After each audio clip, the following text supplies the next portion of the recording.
With all the big calls on all the big races, time for another What a Shout brought to you by the Racing Post and our sponsors Bet365. Dave Orton, as ever on a Friday, ready to give you all the feature of an interesting weekend. I think we've got to say that. The Cheltenham Festival is over for 2021. Lots to talk about there, but of course the spring is in the air. The flat comes back, not just in Britain, but internationally as well. Loads to talk about, loads to get on with as well. If you're watching on YouTube, like and subscribe. That's what it's all about. Facebook Live, and again, anything Twitter, it's hashtag What a Shout. Who have I got with me today then? Graeme Rodway makes his journey back into the studio. How you doing, G? Hi Dave, yeah, it's good to be here again. Happy days. Full of enthusiasm, or? Absolutely full of enthusiasm. You know, straight after Cheltenham, a little bit of a lull, isn't there, for a week or so. But now we've got something for everybody this weekend. We've got flat jumps, fantastic. Dubai. We are all over it. We are. Pat Cooney from our sponsors, Bet365, waiting in the wings as ever. Yeah, and as Shira says, something for everyone, isn't there? Not long before all the classic trials get underway, Grand Nationals to come.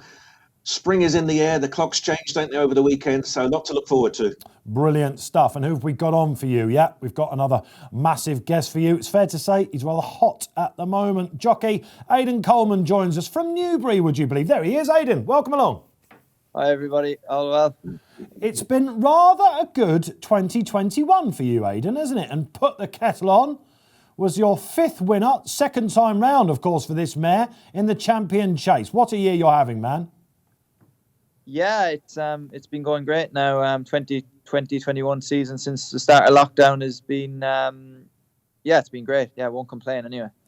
We spoke to each other on Wednesday, didn't we, about getting you on the show, and you went up to Market Race and banged out a treble. I said your agent can send me a cheque for the little gold dust that I gave you. Let's have a look at some of the best horses that you've been riding over the years then, Aidan. It's an extensive list then. We've had to whittle it down to 10. You can see them on the screen now by RPRs.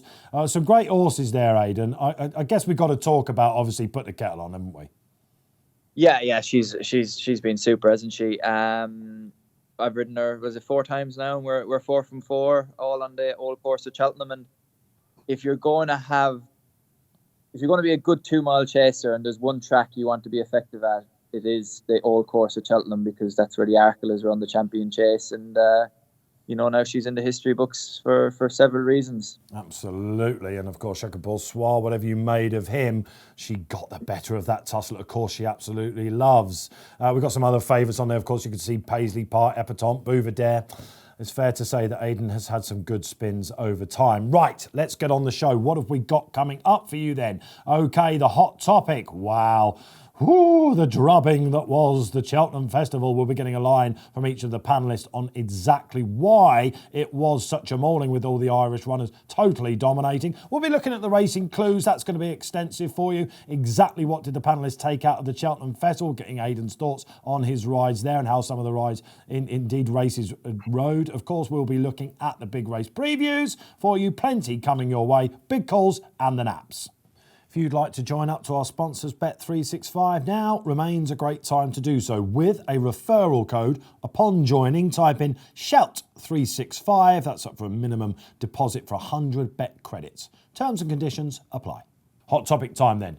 23.5. Don't need to say much more than that, do I? The week, of course, that was with St Patrick's Day, the Shamrock was shining, and it was we've seen a lot said about it this week, G. Some leading figures coming out with all sorts of lines. Richie Forrestal, our Irish editor, BHA to blame for Irish mauling at Cheltenham. Alan King coming out and saying Fords against Ferraris. Where do we stand with this? Well, I thought it was absolutely fascinating to look into why the Irish have been so dominant, without doubt. Last week was an absolute mauling, and even sort of halfway through Thursday afternoon, I was starting to go, this is getting embarrassing now, because every single Irish horse was just winning by so far as well. The way they were winning 20 lengths, 30 lengths, 10 lengths at a time, and they're thinking, cool. Now, in a way, this week has kind of poured a bit of cold water on what I thought was going to be a fantastic debate, because all it's ended up being is just a hammering of the British prize money, which, don't get me wrong, I'm not saying that it isn't poor, because it is poor in comparison to the Irish. But that is all I've heard all week is, oh, prize money, prize money, prize money. Now, I take that point and I absolutely get it. And I don't disagree. But I also don't think it explains the difference in the handicaps. Now, handicaps are meant to be races where horses are handicapped to finish somewhere close to in a line. Yeah. Now, why should Irish horses be dominating the handicaps in the way that they, in the same way that they've been dominated the graded races, if it's to do with prize money? They shouldn't be, because what is going wrong is that there is a problem with the handicapping system. There must be. If the Irish horses are dominating the handicaps, then they should be being given more weight by the British handicappers as a result. But of course, that's a very, very controversial thing at the moment, particularly with the Tiger Roll issue recently, where we've now been robbed of Tiger Roll running in a third Grand National because they didn't like the extra weight that he got in Britain. But for me, the one thing that comes out of this Cheltenham Festival is the way the Irish have dominated the handicaps. There needs to be a look into the way that we are handicapping these Irish horses. There needs to be a change to the handicapping system. I'd love to see a universal system across the two jurisdictions. Yeah, that's a good Can't point. we have a system where both British and Irish horses are handicapped by the same people? I think the handicapping system needs to change just to even it up a little bit. If Irish horses dominate the graded races because of prize money and they've got better horses, then we can accept that in Britain. But what I won't accept is them dominating the handicaps too. So parity on the handicapping, because I think, you're talking about Irish horses getting in too lightly. Maybe the British horses look weighted to the hilt. You can have a horse that racks up a four-timer in the summer, it's rated 150, not going to win at the Cheltenham Festival. Well, some people were saying, the Irish trainers are just shrewder. I don't think that's true. Let's not get on to trainers with Graeme Rodway. OK, let's go to Aiden Coleman. What must have been like? Let's come from a rider's perspective, Aiden. Of course, you've got big retainers over here. Ollie Murphy, of course, you ride for JP McManus. You were on some big horses throughout the week. At what point did the jockeys' weighing room know that this was happening? I suppose when you're coming into the week, it was inevitable that it was going to be, Ireland were definitely going to have more winners than England. Not to the extent I don't think anyone could foresee the number, the difference really. I don't think anyone could have seen it was going to be as big as it was. But coming in, like a lot of the hot pots were all in Ireland. There was very few English horses that were bankers as such. I was just very lucky to get on, put the kettle on, an Irish trained horse. So I was lucky to have to get something out of it. But coming into the week, most people knew that we were up against it, and it unfortunately played out that way, didn't it? Yeah, I guess when you look at the numbers, it looks a bit more stark. Perhaps this was just one of those years, though. I'm happy to put it down to that. I've got this vision of Paul Townend sort of lining up against Aiden and looking at him with his eyebrows and going, this is going to be another one for me. But of course, we saw what happened in the Queen Mother Champion Chase. Quick line from you then, Pat Cooney, on the mauling that was the Cheltenham Festival for the Brits. Yeah, you'd like to think it was just the blip, but I don't know. I think the signs were there the previous year as well, weren't they? And when GB have to claim Galvin as a domestic winner, then you're in trouble, really. I thought the wealthy owners have their horses based with the best trainers, and they're in Ireland at the moment. So I can see why they're dominating at the top. But I agree with Graeme. The handicap system has to have a real serious review of it, really. And why not have it all centralised? Yeah, OK, there you go. That it is it then. OK, 23.5. That's the hot topic. Racing clues then. Let's get back to more enjoyment of Cheltenham. What a week it was. And there was loads of controversy for racing going into the week. And it's fair to say that not just the riders, but the horses really shone as well, didn't they? Rachel Blackmore, Henry de Bromhead, we know it was their week.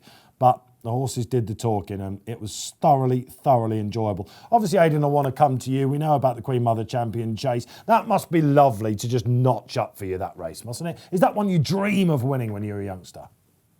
Yeah, definitely. You've got your Gold Cups and your Grand Nationals, which would probably be the two most kind of sought after races when you get into the game. But after that, to me, it was always a champion chase because it's fences, speed, and a bit of everything in it. And so to get one of them on the board is fantastic. And now hopefully we'll try and pick a few more up. She's one of these workman-like mares, isn't she, Aidan? Where even in the Arca, when she beat Fakir Duderis last year, she was off it some way. When you won, of course, at the November meeting, she looked beat and then she come back up the hill. That's why people love her so much. When did you sense victory? Probably going to the last the other day. I thought turning in we were just there to be shot at. I knew Paul was going to come up my inside because I was going slightly right. I knew there was going to be Newbury Negra or something else was going to be following me as well. I couldn't see him, obviously, but we jumped the second last and Paul got through like I thought he would. And going to the last, I was thinking he hasn't gone away from me yet. And that's not ideal because Paul wasn't playing games. I thought if he had the horse, he would have been gone 2 or 3 lengths clear at me at the time. And that was that. But going to the last, and I was still kind of on his tail, I thought, wait a minute, he's not going to go away from me. And knowing my mare, I just thought we'll have one crack at him now, and if he doesn't finish strongly, we've got a chance of beating him. But on the other hand, I knew there was going to be a closer as well, and luckily we fought them all off, to be fair. Oh, man, let's hope you repeat the feat next year when there are crowds there as well, Aidan. That must have been odd, wasn't it? Let's go to the Stayers Hurdle. I want to talk about that on the Thursday before we talk about the Champion and the Gold Cup as well. This was your big moment of the week, of course. It was my only big moment of the week, though. Yeah, it was a very difficult week, but Flooring Porter was one of my main selections of the week, and didn't he do it well? It was a super performance. One of the, for me, 4 outstanding performances on the week. Now you're going to test me and say, what are they? And Allaho and Appreciate It and Flooring Porter, and there's one more. Honeysuckle, would it be? Or no, it wasn't Honeysuckle. Shishkin? Yes, Shishkin, yeah. So for me, one of the 4 outstanding performances of the week, Flooring Porter, and the way he jumped and the way he won that race from the front in a really good time was absolutely superb. Obviously, Gavin Cromwell, he's also in tip-top condition because Vanillier won the following day, and he was very unlucky in the last race with Gabby Narco, who was very strongly fancied and got brought down at the first hurdle in a melee. So will he be back next year, Flooring Porter? He's only 6 years old. Yeah, OK, let's get a man who rode the big white hope for all the British punters. Then Paisley Park was bidding to regain, I should say, the Stayers crown. First and foremost, Aidan, I guess listening to his trainer Emma Lavelle, who we've had on this show, talking about him. I remember when she came on, Aidan, she was saying he needs a run pre-Cheltenham. Did he just need it then when he ran third? Yeah, probably that didn't help. I think the main thing really was basically kind of good ground. He's not. He goes on any ground, to be fair. I'm not using the ground as an excuse in the respect that he doesn't. He's not effective on it. But at that level, they just go too fast, and he is in top gear the whole way, and they don't stop at that level. They don't stop. He hasn't ran on that ground since he won a handicap at Haydock, basically, where he was vastly superior to his rivals that day. But Flooring Porter, one, got a very good ride. 6-year-old, we're a 9-year-old. He just went a very strong gallop the whole way. Had me on the back foot from a long way out. Thought I was getting into it down the hill while Danny was filling up. Got close to him and then he'd gone again. So I wouldn't mind another go with slightly slower ground because it would just take that speed out of the race and kind of take one of the advantages. But look, all credit to the winner. He was the best horse in the day, and that was that. You must be licking your lips at the prospect of getting back on him with Aintree in mind, though, Aidan, surely. Yeah, exactly. Yeah, no, he's going to be thereabouts. You know, he's got Time Hill as well, another formidable opponent as well. So he's not going to have it easy. But look, that's the level we're at, and we were delighted with the Stayers Hurdle. I just wouldn't have minded a bit slower ground to kind of bring a bit more, take a bit of the speed out of the race. I think that would have helped. Aidan, do you think that Aintree, that track might be a little bit sharp for Paisley, or would he be all right around there? Yeah, but like back to I won first time I ever rode him was a 2.5 mile handicap hurdle on water, good to soft there. So, but again, as completely different race these days. No, Graeme, I don't think so. I think he'll be fine in it. To be fair, I think he'll be fine in it. I think it's a long straight at Aintree. It's not as sharp as people make out. I think he'll be fine. Yeah, I don't envisage the problems. Oh, bring that on. Cannot wait then, OK, for the Grand National meeting. Let's talk about the Champion Hurdle, shall we? Pat Cooney, this was one where you had to hide behind the sofa, wasn't he, as the honeysuckle roared up the home straight. Yeah, and again, she's won us all over now, haven't you? With these unbeaten horses, you tend to say, yeah, but it hasn't done this and it hasn't done that. And hasn't. Well, she's now done absolutely everything, and it was an emphatic, 6.5 lengths? Obviously, Goshan, he was a story of the race as well with his real disappointing run. But wonderful mare. I don't know. You know, we were saying the ground was ideal for her, so it all sexed and pointed to her being the best on the day. I suppose with Aidan's point of view, maybe the ground might have been too soft for Epatante as well. So maybe she'll have her time again. But yeah, she was good. At the Triumph Hurdle winner, Quicksilver, he didn't necessarily look a superstar. So no reason why Honeysuckle can't just keep on rolling along with this unbeaten win. You rode in that, of course, Aidan, didn't you, on Epatante? The vibes weren't great for her beforehand, but it was a little bit of a messy race, wasn't it, in behind? Honeysuckle just so straightforward, isn't she? Yeah, look, we wouldn't have won no matter what happened. You know, I just wasn't happy with my run round. I just never really was comfortable the whole way. I had 3 or 4 different positions, which isn't ideal in a race like that. You know, you can't have runs like that and expect to win these championship races. Only because I just wasn't really overly happy the whole way with Epatante. Her jumping was a bit, not sloppy, but it should be better in the champion hurdle. Maybe the ground is a bit soft, but, you know, we're just kind of clutching at straws. Ultimately, we wouldn't have won. But I think we would have been second given a better round. I just was always kind of on the back foot, and I was never really comfortable where I was. I could never get where I wanted to be, and that's ultimately how it played out. And we finished third instead of maybe second or closer second, basically. Is what we would have been at best. Will we see her again this season, Aidan?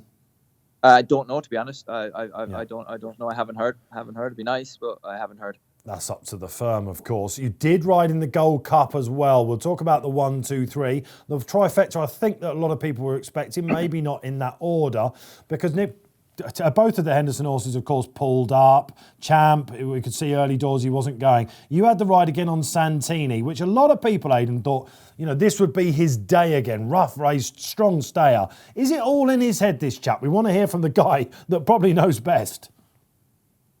Yeah, like I was the same as you said, that all those people, I thought he was really kind of, everything was fitting into place for a big run. You know, the season was kind of working towards this, and I thought everything was aligning, but he was kind of sluggish away. But once we jumped 2 or 3 fences, got down to the water, I was actually very happy where I was. He kind of just come underneath me a bit, and I was following Manillo Endo and a few more like that, and I was thinking, yeah, I'm happy here.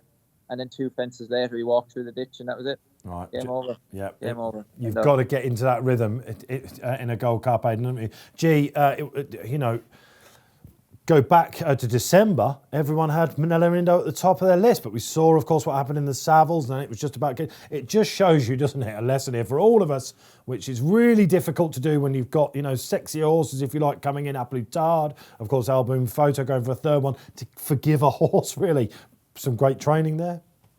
It was a good performance by the winner, wasn't it? No doubt about it. And the one thing that I've always said about Cheltenham Festival is that I didn't do this year that I should have done, which is to learn from the previous races with a view to going forward. And after Allaho won the Ryanair in such bloodless fashion, you know, your mind should have been clicking on going, well, who was the only horse who could go with Allaho last year in that RSA chase? Yeah. Manillo Endo. Now, I had a friend who did do that calculation. They were like, well, Allaho's won so easily, that RSA chase must have been very strong. So he backed Champ. What happened there? What happened there? Sod's law, isn't it? I don't know. It's such a different style of tactics to Champ, wasn't it? And the game spirit and everything. I think I wouldn't be surprised if they dropped him back in trip at all. Maybe even go back of hurdles. I don't know. I guess the debate will rage on for Champ as we go. It was a great spectacle, though, and Aplutard, give him another chance. Hopefully these horses will lock horns going forward. Album Photo back on softer ground, I don't know. Maybe they should have campaigned him a bit more. I don't know. That's another rage for you. Let us know your comments below what you think about that. Aidan, I know there's one horse in particular, though. This is really interesting insight for you. In a certain race, that he left something on the table, and that's the Gold Cup. Yeah, Thomas Darby, yeah. Basically, we jumped 2 hurdles. I could have just pulled him up then because he's a hold-up horse. He needs a strong pace and he always needs to be held up. We hadn't seen a lot of him, but that's the way he likes to be run and ridden. And we jumped 2 hurdles and there was no speed. There's a wall of horses in front of me, so I couldn't even show any initiative and go forward to try and get a bit handier. So I wouldn't be as far back when the sprint kind of kicked in coming down the hill. So we jumped 2 hurdles and I was just... I was very frustrating because you just have to sit there. You can't, unless you kind of burst your way out with 4 horses on your outside and come around the field, which was never going to happen. You just know what was going to happen, and that was, I finished it, locked the horse underneath me, and probably finished 9th or 10th or 11th. Doesn't really matter. It was just a non-event of a race, to be honest. For anything anything that you fancied in that Coral Cup that was held up, mark them up or draw a line through it, because none of us could win after we jumped 2 hurdles.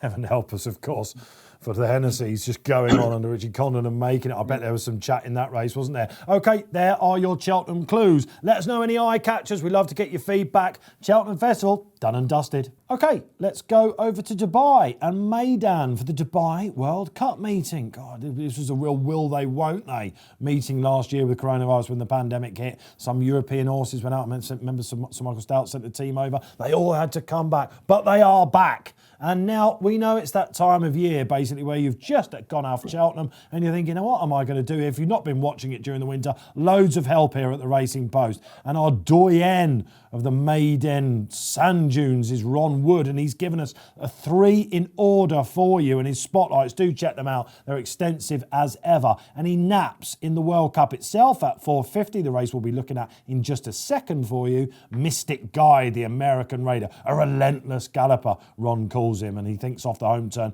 he can see them off. His next best in the 4:10, the Hong Kong mare, that's Chronogenesis, getting weight, can see off Mogul there. All these names coming back for you. And he's given a value pick, which Ron loves to do, loves to hit it big out the park with success as well. 130, True Valor, the outsider of the lot. That used to be trained by Johnny Murtagh, Pat Cooney, and I imagine him with you guys, he's a whopping price, isn't he?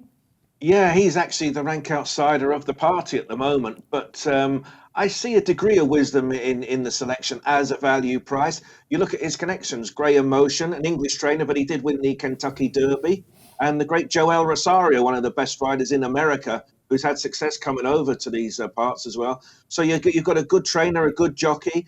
The horse has a little bit to find on form maybe, but nevertheless, you've got a horse like Space Blues favourite, Equilateral.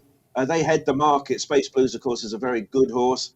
True Valor, he's now 7. But bits and pieces of his run certainly put him in the equation at a fancy price. So, yeah, there's worse things in life than backing one of Ron Wood's at 40-1 each way. There you go. Absolutely. He'll be happy he chipped into the show now, Pat. Shall we talk about the big one itself then, G? I imagine this is one that you needed a bit of help with as well, is it?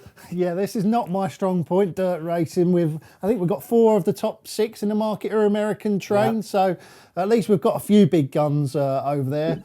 We've obviously got loads of experts racing posts. You already mentioned Ron. We've got Richard Young doing the price right. Tom Collins has written a great preview on the Dubai World Cup, and I did have a little word with Tom about what he knew about the American runners, and he said that they're all strong contenders. So yeah, I mean, if I was going to go for one, I would probably take Tom's advice. He was steering me towards the top 2 in the market, Mystic Guide and Jesus' team. But it's probably a watching race for me, this one, Dave. Yeah, absolutely. But of course, the undercard is fantastic, isn't it? We've got the turf race, as I mentioned, at the top of the show, all these names coming back. Lord Glitters, of course, had a great winter out there in Meydan. He overcame a steady pace last time. If he gets a strong pace, he needs to be at his best, Ron said to me. But Lord North, of course, everyone remembers running the Champion Stakes. He was wheel spinning a bit on that, but the time before, this could be a top horse for Gosden this year. Yeah, he was so impressive when he won at Royal Ascot, wasn't he, Lord North? He absolutely hacked up that day. And it didn't quite go on maybe afterwards. A little bit disappointing on that last run behind Dave, was it, back at Ascot? You could forgive that on that ground though, couldn't you? Yeah, you could do. You do wonder if he does want a little bit of cut, Lord North, but then it's never really, really quick here, is it, Meydan? It's always a proper good ground, Lovely so it ground, shouldn't be an issue at all. Ground shouldn't be a worry for any of them, really. I got caught into the trap of following Lord North in there last time after he'd been so impressive winning there, and then he kind of got undone in more of a tactical affair next time by the horse who he'd beaten on his previous run. So the form all ties in, and it's a cracking Group 1, isn't it? I think Lord Glitters, Lord Glitters, I think could be the one. But I wouldn't put you off Lord North either. Listen, usually sometimes he stumbles over these pronunciations of horses, but it's all change in the air. We've got to forgive G. So look, we've talked about some old favourites then, Pat, coming back. It's a great card, isn't it? But let's talk about the 450 itself. Mystic Guy going to be a warm order. You've got an interesting place option for us though. Oh yeah, just on that Lord North actually, he's a 5-year-old now. He won first time out at 2, first time out at 3, first time out at 4. This is first time out at 5 tomorrow. So best fresh certainly applies to him. As for the Dubai World Cup, Again, we were looking at this race, we were thinking, God, it might be one of the lower turnover races on the card. So what can we do to spice it up? We thought about going fifth, first four. There's 14 runners. And then we ended up going first 5 places. We just view it as that type of a race. And that will certainly increase business on that. But the favourite is, of course, Mystic Guide, owned by Godolphin. An impressive winner first time out this season. And last year he was second in the Grade 1 at Belmont. So he's got probably the best overall level of form to the table. Hard to get a proper handle on the rest of them, though. I thought a horse like Sleepy Eyes Todd had some sort of a chance. Moving up in trip, he runs on, certainly from a first 5 place angle. And I would imagine a horse that will be popular is Magna Core, who's a 6-year-old, but trained by Andre Fabre. William Buick aboard and comes in with a recent win. Now, Andre Fabre hasn't had a great record at this meeting in the past, but this is Andre Fabre we're talking about here. He was happy to have the run. It's in the Godolphin colours. Obviously, they would want him to run.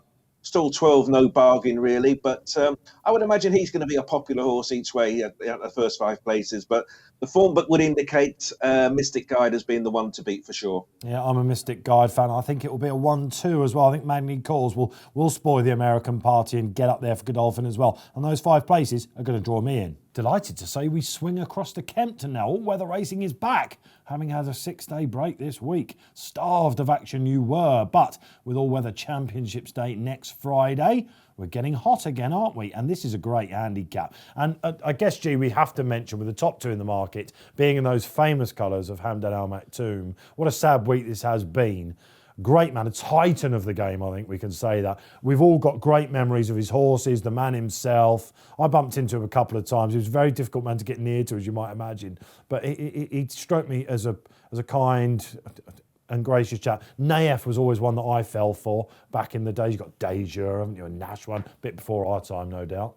Yeah, and what a successful owner he was as well, Hamdan Al Maktoum, one of the really most successful of all time, you would say, in Britain. And for me, his colours will always be Willie Carson. I always remember Willie Carson wearing his colours, and Erhard would probably be the one that stands out as one of the greats of previous years. I mean, the way that Erhard just scythed down the outside in that derby, scythed through the field to win it going away under Willie, was always one of my great memories of flat racing when I grew up. So, yeah, we've seen some greats in those colours over the years, haven't we? You forget what horses he had. If you look, in the US and down under Zabir and Istabrack, of course, started in those famous colours, didn't he? Pat Cooney, favourite Hamdan Al Maktoum memory for you? I'd have to go for the mighty Deja, really. Superstar sprinter. So I'd say that it's close between Deja and Nashwan for me. But I'll tell you an interesting story about the great man.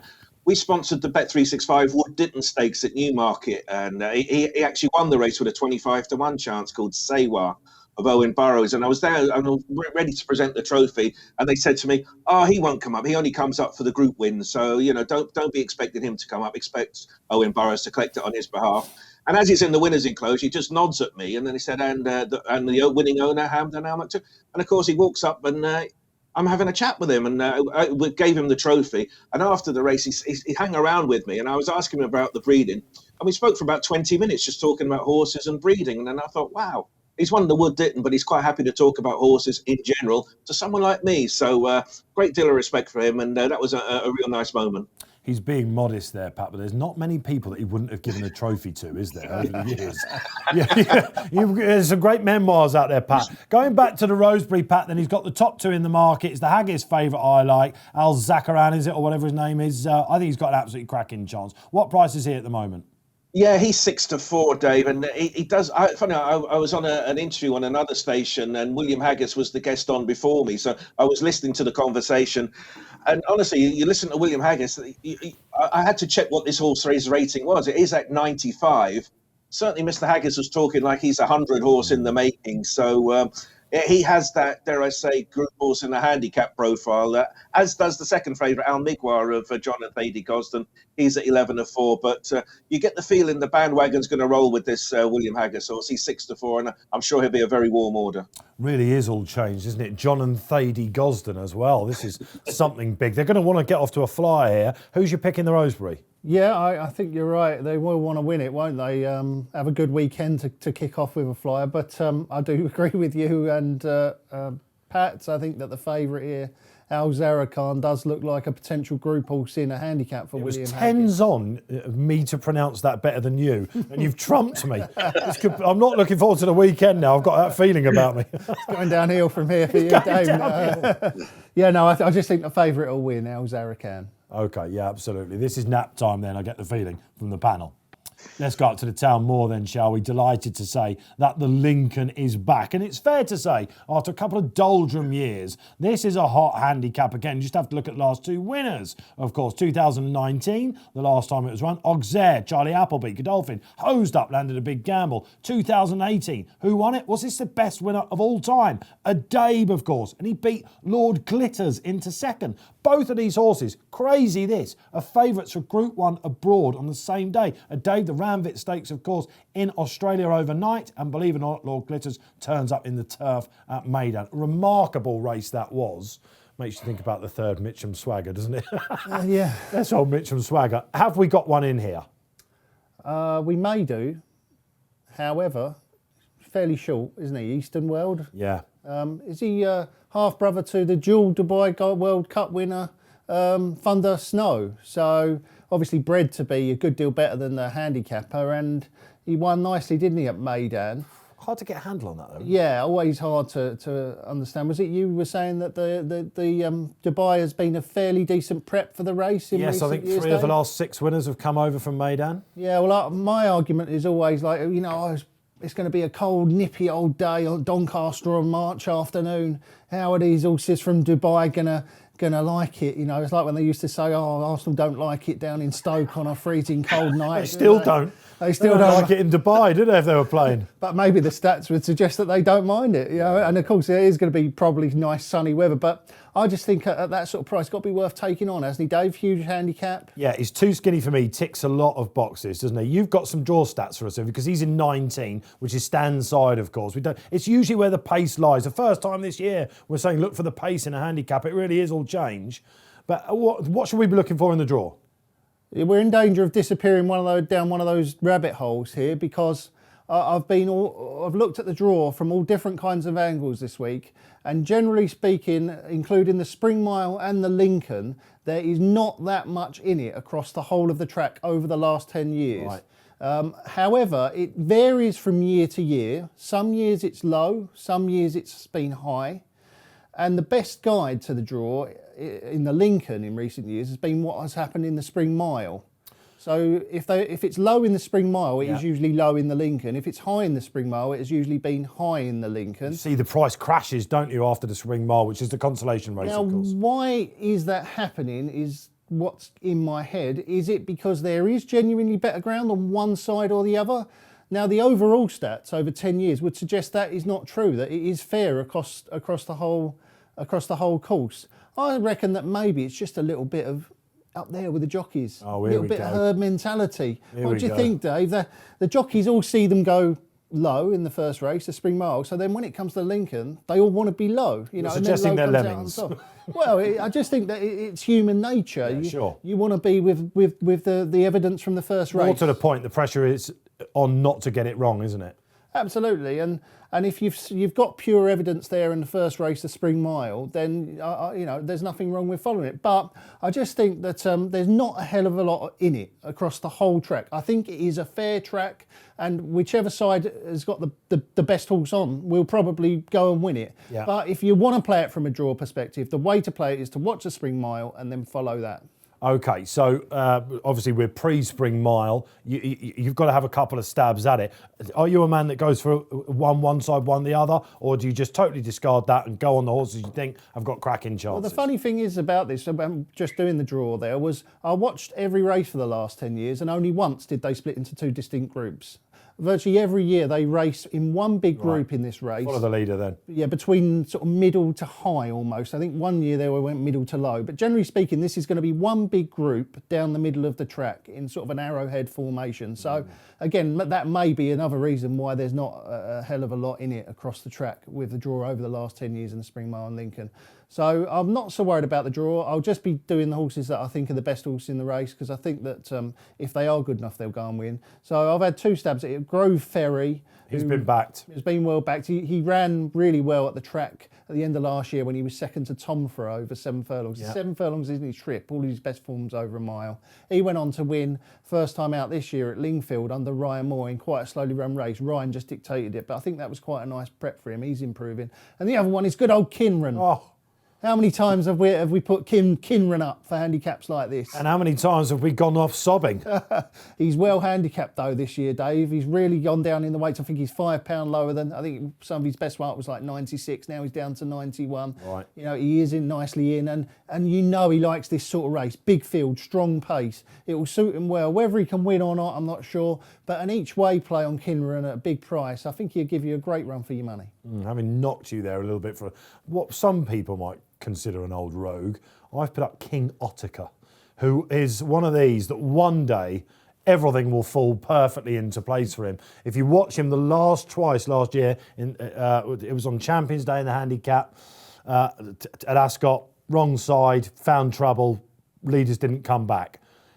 Pre to that, a pretty luckless run over this course and distance. He's very well handicapped. He's Group 3 place. They're putting on cheap pieces for the first time. My only worry about him is not just finding the luck, it's the ground. Who'd have thought it would have been at the start of the week, bordering on good to firm up there. Been a lot talked about that this week, Pat Cooney, hasn't there? The ground at Donny. Oh, definitely. And King Ottica was an anti-post mover. Stroke is an anti-post mover. But like you say, you know, his best form is with giving the ground. He's 99. This horse had classic aspirations at one point, so he was a mover. You look at Eastern World at the top of the market. At first glance, you think, "Oh, that's a terrible price." But I thought that last year when Exeter was 5-2, and he trotted up, so he's got that good profile. I think Akiki for the Gosden team is an interesting runner. Someone said to me the other day, "Oh, he's only had 1 run over the mile, and he finished last at 10." But if you look at that one, he got hampered early on. And he won our sponsored race at Doncaster over 7 back in September, one of the last times I was at the races. And I said to the connections then, "Oh, would you be coming back for the mile?" And they said, "Oh, yeah, be very much on his radar." So no surprise, he's rocking up for the gig. I think there's 2 of interest. I think Brentford Hope is interesting, as Graeme was alluding to about they're all going to just stay in the centre. You can just see Jamie Spencer, couldn't you, last at halfway and weaving his way through like he tends to do in these Ascot handicaps. He's an interesting horse. Maybe he's a bridal Billy, I'm not quite sure. The other one I quite like is Dania of Owen Burrows. And he was unlucky in 2 runs. He won his other 2 last year.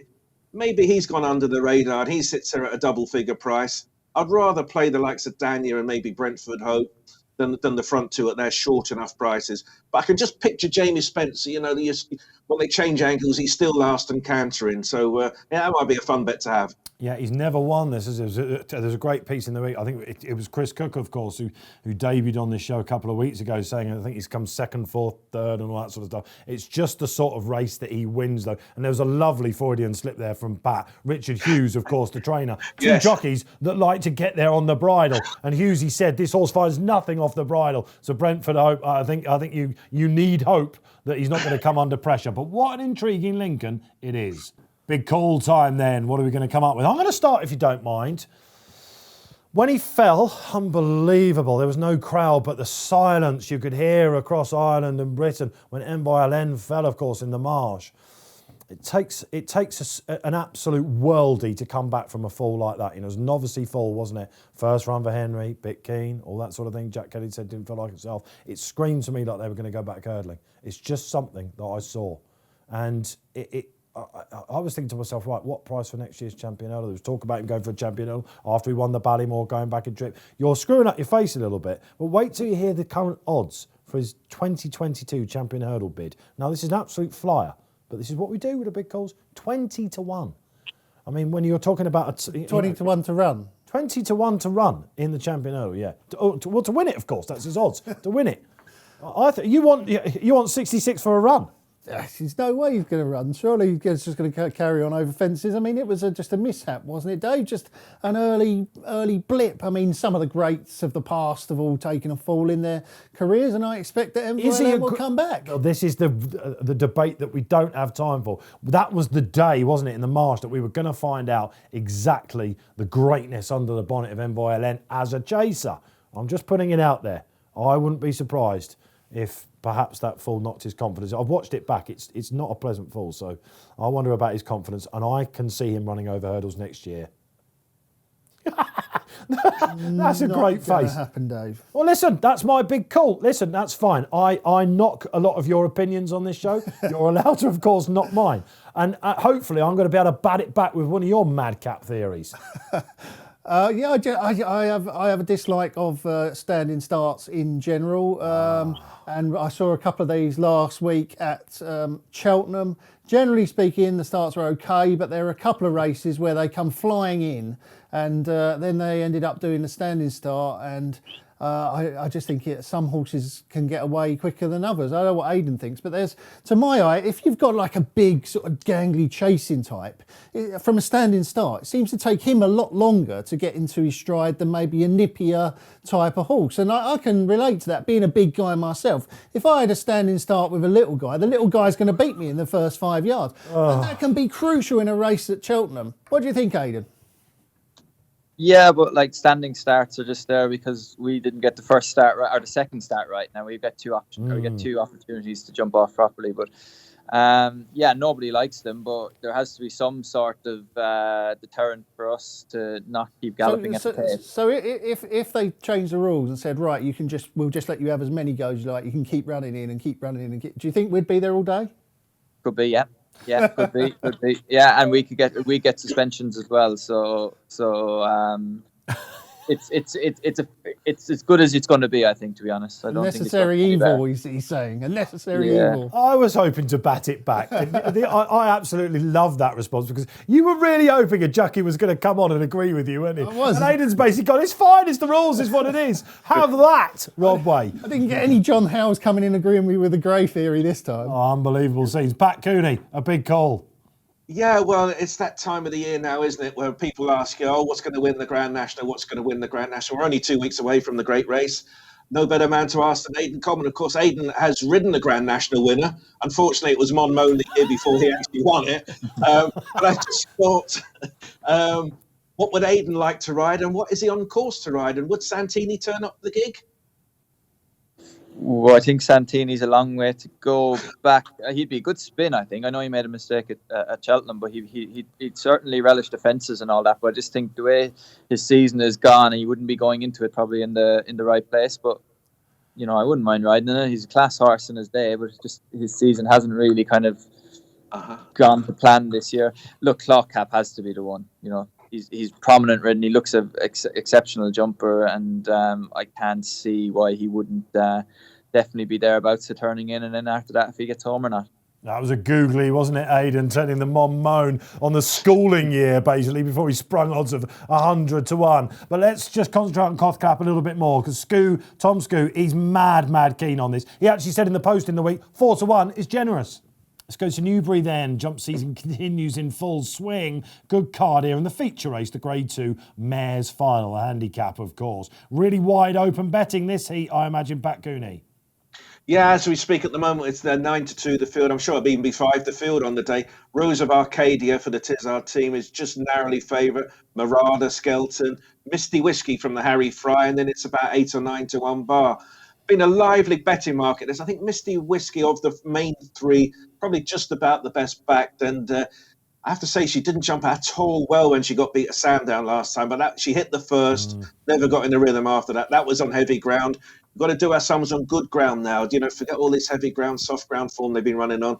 She's probably strongest of the main three. Been won by some good ones in recent years, hasn't it? Annie Mac, Roxana, and Aiden won it on Snow Leopardess for Charlie Longston 3 years ago. So there's plenty in with chances. So I wouldn't put anyone off at any horse at a double figure price. This is the final, of course. They've had to go through races to get here. So a lot of them can improve for their previous form.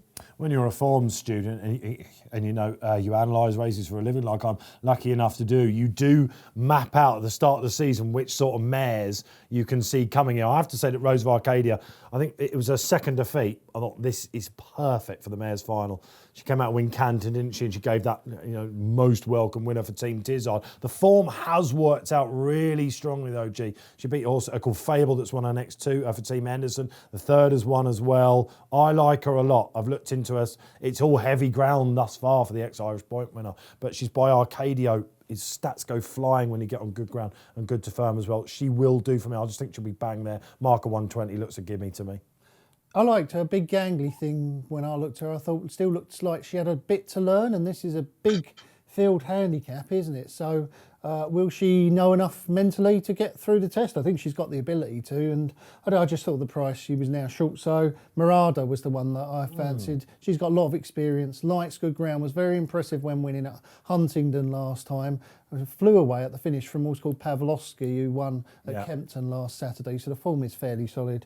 And Dan Skelton, Harry Skelton, obviously having the season of their lives. So it's Murada for me. Okay, great stuff. Yeah, so Aidan, what sort of horse do we need for this? You have got a ride in it, of course. I have to say, I'll put this up, this Alpha Carini for Murph and yourself. Was it you that rode it at Doncaster actually last time? No, I was at Kelso. Dickie rode it at Doncaster. She hadn't ran in a while because she doesn't like soft ground, so she's come back for this better ground. And is she back? It was it 3 miles at Doncaster? I can't remember. It was. Yeah, so she's back. She was a bit keen as well, so you could mark up her Doncaster run. And look, it's a competitive race. She should give a good account of herself, and looking forward to a good run, hopefully. Yeah, I think the ground for her is absolutely key. Okay, that's the mare's final. Wide open race. Don't discount Aidan at a price. Back on the flat we go then, the 345, the Camage Trophy, and the sprinters come out to shine again. Let's go to Pat Cooney, because there's an old favourite who's been heading your market since the decks came out. Yeah, it's the great 9-year-old Brando, who's our 5-2 favourite. And you just go down in terms of ages. Second favourite is the 3-year-old, 6 years younger, but just Frank for the Les Air team. A very good 3-year-old, this horse. He's there at 9-2. Brando has been popular. He's always a popular horse, of course. There's also, intriguingly, been money for Brando's stablemate, Emirati Anna, both trained by Kevin Ryan. Emirati Anna, a very interesting horse. Last time we saw him, he was last of 8 to Batash, but I think he's had a wind up since then. He's been gelded since then, so I'm not sure how much of left is the horse at the moment, but he'd be an interesting horse. He's a progressive sprinter. He's only a 5-year-old, but Brando, popular horse, sure to be well backed. You know he's capable of winning this. I think on official ratings, he's 116, and then the next gap is down to 109. So the official ratings say he's got £7 in hand, but I suppose at 9 years of age, he's not improving anymore, and he's going to be coming back at some point, but he'll be a popular order tomorrow. Kevin Ryan then, G, holding the key to the race. I guess it really questions around the fact whether now as a 9-year-old, whether Brando is still a 116 horse. Yeah, and if you look at his Ascot run where he was beating a nose in the British Champion Sprint, then you would say he is, and then he will win. But of course, this is Brando, and that run is there, and the rest of his form recently is kind of there. I think on RPRs that was 118, and his general average RPR on his other starts is around about 104, 105. And if he's more 105 than he is 118, he won't win. And that's my fear with him. I think he's worth taking on, particularly as his favourite. I'm quite surprised that he's so short. He used to win first time out in the last couple. He used to have a very good record fresh. Spoke to Adam Ryan about him this morning. We're filming on Friday morning. I said, should I be tipping this chap? You know, he said, well, Dave, he stands out. He's kicking like a bucket at home. But what they've got a theory with him now, Brando. This is the Ryan team, that he runs better in better races. You remember these horses? You often, applying that with a jumper, don't you? You know, it's not until they get a mad gallop that they really show it. He thinks the better the company, the better Brando is now. So maybe he will just need it. It wasn't putting me off at all. I'd love to see him win this, but I've got a feeling, and you've convinced me, I have to say, I was teetering with him, and I think he needs all to go right. Is this going to be one of your bigger selections of the day, though, isn't it? Yeah, this is probably my nap of the day. Summergand. Wow. I think that he stands out, really. His last 2 runs on the all-weather, he's got RPRs of 114. That's far in excess of anything else in this race. Bar Brando, of course, and that's only one standout run at Ascot. Summergand has run to 114 twice his last 2 starts, and I think he's a better horse on turf anyway than he is on all-weather, so I think you're going to see an even better performance from him. And he is race fit in a race where lots of these are coming in first time out. I think there's only 2 horses in this race who aren't coming in off a long break. Summergand is one, and the Italian named horse Gilo Cito or something like that is the other one, and that's a long way. You've gone from great pronunciations to reverting to type. I really struggled with that one last night when I was writing it. I had to treble to look at it. I was like, it's really called that. But yeah, I think Summergand is far and away the second best in this race, second best horse in this race. And I think that he's more likely to run to his second best form than Brando is likely to run to his really high mark. So a confident selection on Summergand. Yeah, I must admit, I can see him coming there swinging as well. I'll be cheering on Brando all the way. That's the Cammage then, 3:45 at Doncaster. What an exciting journey ahead we begin with for the sprinters in this. Time for the weekend winners for you. I'm going to start off nice and early, 12:50 in Maidan. Look no further than Secret Advisor. Had a look at his old rival Spanish Mission. Quite fancied that with Ryan Moore and Andrew Balding. Decent firm. But Ron Wood, who's got a good mention on this show, told me Secret Advisor, 2 from 2, the 7-year-old at Maidan. Got shuffled back at a crucial time at Riyadh. He will take this out. I've had a look back. Lots to like about him. Nap time.